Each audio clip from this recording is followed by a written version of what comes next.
Hello, everybody. Meteorologist Jacob Campbell here with your WeatherNow forecast for Tuesday and Wednesday, April 2nd and April 3rd.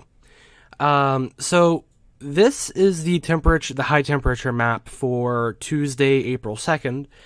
And so you'll see that compared to yesterday, there's a significant warm up. So we get a nice flow coming in from the south, affecting a lot of the west coast and then also the interior of the country here, in parts of Kansas, Oklahoma, Missouri, Arkansas, and then down into the deep south. You guys will see temperatures solidly in the 60s, as well as up the west coast here. There were some localized areas of 50s and 40s in this area, although it was a little difficult to get quite that detailed with the weather map. So I just did want to let you guys know that there are areas of in here that it may be an anomaly, but there are areas of the west coast here that showed temperatures in the 40s and 50s, but then it was mostly temperatures in the 60s. The next thing is we get these little cores coming up from Mexico, temperatures in the 80s, and then obviously all around that there are temperatures well into the 70s, as well as here in Florida. You're going to have temperatures in the 80s, but you guys are pretty much used to that at this point. Temperatures on the Gulf Coast are pretty much going to remain in the 70s. Moving north from that, in the parts of the East Coast here, including parts of New York, so including New York City, New Jersey, parts of Pennsylvania, Connecticut, Rhode Island, Massachusetts, you'll see temperatures in the 50s, as well as this little band up here ranging from South Carolina to North Carolina, in through Ohio, Indiana, Michigan, Illinois, through Iowa, and then traveling up around South Dakota, around Nebraska, and then down around the Rocky Mountains here in Colorado and Utah, and then through Nevada, and then back up this kind of northwest part of the United States. Then there are these little areas where there are temperatures in the 40s, and so you got parts of just the northern tip of South Carolina, parts of coastal North Carolina, Virginia, parts of West Virginia, Maryland, Delaware, and Pennsylvania, and then pretty much north from that, so parts of New York, Vermont, New Hampshire, and Maine, as well as parts of Michigan, northern Indiana around the Gary, Chicago area, Wisconsin, the Michigan Peninsula. I'm not actually sure what this thing is called, and it's not technically a peninsula, but like I said, I don't exactly know what this area of Michigan is called. Then there are these areas of Minnesota and North Dakota that are also going to get this little 40-degree temperature. And then also this little area surrounding the Rocky Mountains, and a little area here in Oregon, which I can't tell because this shows up on all of the models. I can't tell if that little area of 40s here in Oregon is anomalous or if it's an actual 40-degree temperature region. Then we just have these little bands of 30 degrees that come down from the north here and are dipping into parts of North Dakota and Minnesota. And then also that little, core that you guys always see in the Rocky Mountains. So moving on to your Wednesday temperature forecast, we get that little area of 30-degree temperatures that kind of spreads out over North Dakota, Minnesota, Wisconsin, Michigan, and then but we do see a warm-up for quite a bit of the country. We see a lot of those 40-degree temperatures move out and get replaced with these 50-degree temperatures.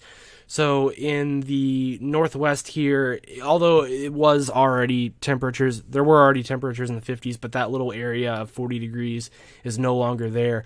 And we do get a thinner band of 50 degrees along this little line here through Utah, Colorado, Wyoming, so on and so forth, into the Midwest and the Great Plains, and then moving out to the coast, so parts of coastal Maine and the New England, really the coastal New England up here is going to be in the 50s, as well as northern Indiana, northern Ohio, northern Illinois, southern Wisconsin, through central Iowa, so on and so forth. Then north of that, in between the 30s and the 50s, you get these little areas of 40-degree temperatures. Although they're not all that widespread, they're mostly focused around the northern Great Plains into the Rocky Mountains, and then also parts of the Great Lakes region, and then also the northern side, the non-coastal part of New England. So we also see this little 50-degree dip through the Appalachian Mountains here. Then you get into these temperatures in the 60s, and so this is a lot more widespread than it was yesterday. And so we see parts of Indiana, Illinois, really the Midwest, the Ohio River Valley area getting these 60-degree temperatures, as well as parts of the East Coast up here that saw temperatures in the 40s and 50s yesterday. You're going to get up to the 60s. When I say yesterday, I mean on Tuesday. Sorry. You guys are going to get into the 60s on Wednesday.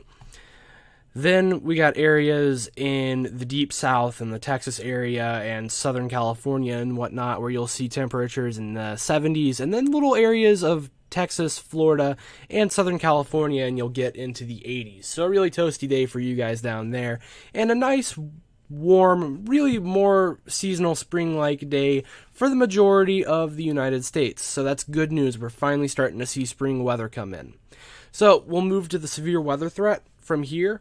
So we've got an area of thunderstorms from a little system that moved in off of the west coast, coming in through parts of California, Nevada, Utah, and parts of Colorado, as well as a little bit of Arizona here, and a little corner of New Mexico here, just this little Four Corners area.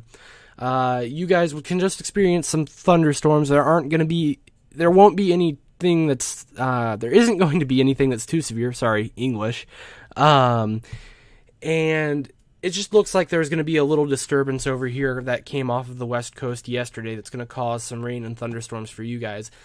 There's also this huge cold front that's stretching, and I actually should have put some satellite views in here, but it stretches all the way from Canada down into the Gulf of Mexico, and so this is going to cause some rain and thunderstorms in Florida as well as parts of South and North Carolinas.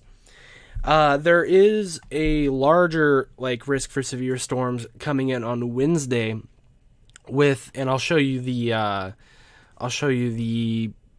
500 millibar winds so you know what I'm talking about here.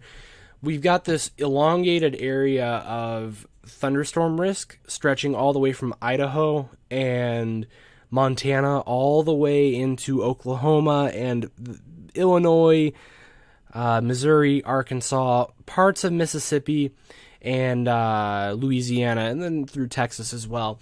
Then we've got a marginal risk for majority of Oklahoma, parts of Arkansas, parts of southwestern Missouri, and then parts of Kansas as well.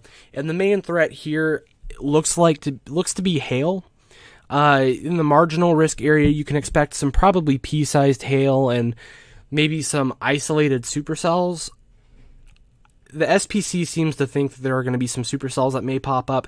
It's a possibility, although there are severe storms that are going to be in the Louisiana, Texas area on Thursday that I'm looking at, and it looks to be supercells are going to be a much higher risk for that area on Thursday. But as for Wednesday, it looks to be mainly this area in yellow here, just west of Oklahoma City, that's going to have the largest hail and the highest chance for supercell development. If supercells do develop, then damaging winds are going to be a concern as well. They just have a lot of power to them, so just be on the lookout for that. There may be a couple of isolated tornadoes, but it doesn't appear to be a very large tornado event, at least right now. So we've got a little, and I apologize for how blurry this is, but we have a little shortwave right here that dips down into the Oklahoma area, and that'll continue on into Thursday as well. This is a view on Wednesday for the Louisiana area. And so we've got this little jet down here, and we see that there's an area down here with around 50 to 60 knots, which isn't very fast. Usually if you're talking about severe weather, including tornadoes and whatnot, you want this jet down here to be in the neighborhood of 100 to 150 knots, and it just provides some of the energy that the storms need to essentially sustain rotation.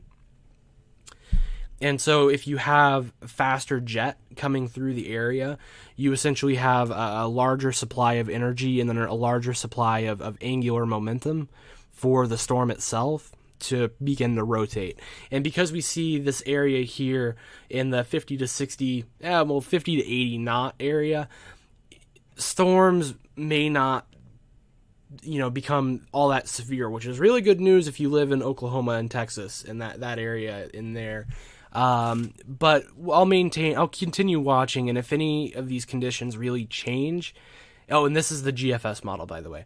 But if any of the conditions really change, then I'll let you guys know. But as of right now, it appears a slight risk, and I say that's even a little on the high side. But the Storm Prediction Center seems to think that that's necessary, and so I'll go along with them. They know more than I do about the weather. So, with that all being said, I hope that you all enjoyed, and I hope that you all are having a wonderful Monday. And I apologize for the video coming out a little late. I had some prior obligations to take care of. So I hope you all have a wonderful Monday, and I will see you all tomorrow if there are any new developments with this thunderstorm threat. And if not, I'll see you on Wednesday, and I hope that you like, comment, subscribe, and have a good one. Thank you.